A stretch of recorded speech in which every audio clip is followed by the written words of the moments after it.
వ్యాపారాల్ని వృద్ధి చేసుకోవడానికే ప్రజల్ని మోసం చేస్తారని నేనంటే దీనికి మీరేం సమాధానం చెప్తారు? అస్సలు వ్యాపారమే కాదంటుంది. ఇది వ్యాపారమే కాదు. అంటే మీరు చెప్పే మాయ మాటలకే ప్రజలు మిమ్మల్ని గుడ్డిగా నమ్ముతున్నారా అంటే దీనికి సమాధానం? న్యూమరాలజీనే పాటిస్తున్నాము, కానీ న్యూమరాలజీకి ఏంటి నమ్మకం అని మళ్ళీ అడుగుతాం. వేణుస్వామి గారు కూడా ఎన్నో రకాలుగా చెప్పున్నారు. అంటే ఇప్పుడు నేను ఆయన ఏదో వ్యతిరేకించడానికి నేను మాట్లాడటం లేదు. అసలు మీరు చెప్పేటటువంటి ఈ మాటలు ఏమైతే ఉన్నాయో ఇవి అసలు వీటిలో వాస్తవం ఎంత ఉంది, నిజాలు ఎంత ఉన్నాయి? మరి అలారం ఎందుకు పెట్టుకున్నారు? టైంలో నంబర్స్ లేవు, పలానా టైం కని పెట్టుకుంటారు, లేస్తారు. మరి లేవటంతోనే న్యూమరాలజీతో లేస్తున్నారు.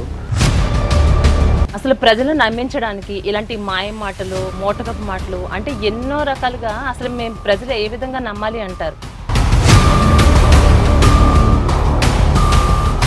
న్యూమరాలజీ నమ్మాల్సిందే. 100% సక్సెస్ కూడా న్యూమరాలజీలో ఉంటుంది.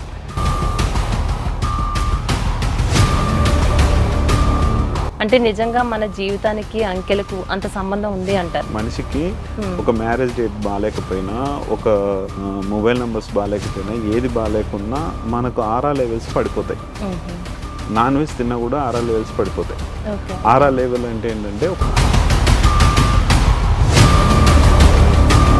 బెడ్ వచ్చిన వేళ గుడ్డొచ్చిన వేళ అన్నట్టుగా పెళ్ళయింది, అమ్మాయి అడుగు పెట్టిందో లేదో, తర్వాత ఇలాంటివన్నీ జరుగుతూ ఉన్నాయి అంటారు. ఇది ఎంతవరకు మనం నమ్మొచ్చు అంటారు?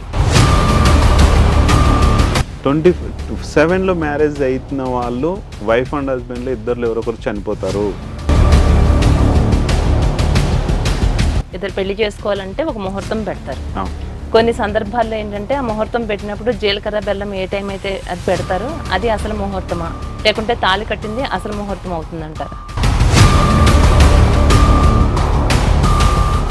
7:43కి ముహూర్తం, పోనీ 5:46కి ముహూర్తం ఉందనుకోండి.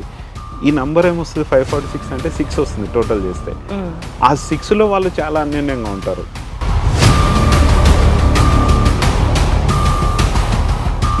మరి పెట్టిన ముహూర్తానికి కాకుండా 2 నిమిషాలు గ్యాప్ వచ్చిన తర్వాత అయినా సరే కూడా అది ముహూర్తం మారిపోయినట్టే అయిపోద్ది. ఇప్పుడు మీరు చెప్పిన విధంగా ముహూర్తం పర్ఫెక్ట్గా ఉంటే వాళ్ళ లైఫ్లు కూడా పర్ఫెక్ట్గా ఉంటాయి అంటున్నారు. మరి ఇలాంటి ఏదైనా ఫెయిల్యూర్ అని మీరు చూసారా? రీమ్యారేజ్ చేసుకోవచ్చు. ఆల్రెడీ నేను చాలా మంది అంటే సేమ్ వాళ్ళే మళ్ళీ ఇద్దరే పెళ్లి చేసుకోవాలి, ఎవరు ఉండరు. నేను కూడా చేసుకున్నాను.